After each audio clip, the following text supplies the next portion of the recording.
Otavalo informa.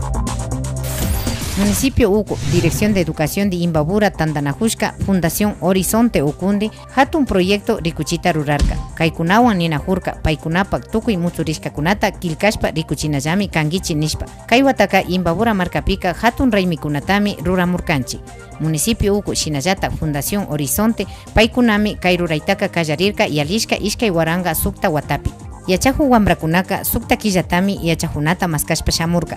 Chaypimi paikunapa llakikunata, muturishkakunata, yuyaykunata kilkashpa rikuchirka kikin llaktakunapi.